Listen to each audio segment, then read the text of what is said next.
So we sign up. At the moment, because we're just using the test account, we can ignore the first step, but eventually we do need to sign up to HMRC.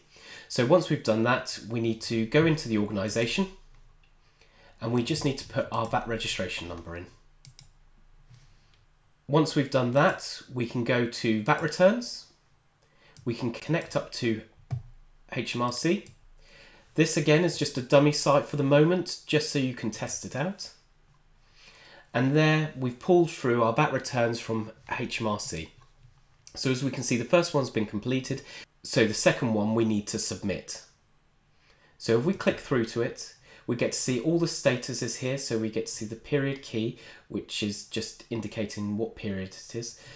Then we've got the start, end and due date. We've got the HMRC status, so it's open, or if it's been completed, it's called fulfilled. And we can see the submission status is confirmation as data required. Now we can see all the 9 boxes that we're used to with a VAT return, and we need to update those. So we've got our example spreadsheet. So we can see the VAT return here in the Excel spreadsheet. So we've just got our 9 boxes, and you would create this from either a piece of software that doesn't support MTD, or you'd have other sheets, which these are the aggregate totals. Once we're happy with the totals, we upload them by dragging them onto this form.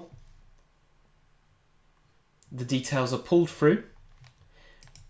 We need to hit send return, just confirm that all the details are correct and we can add any notes. We click accept and it's been sent to HMRC.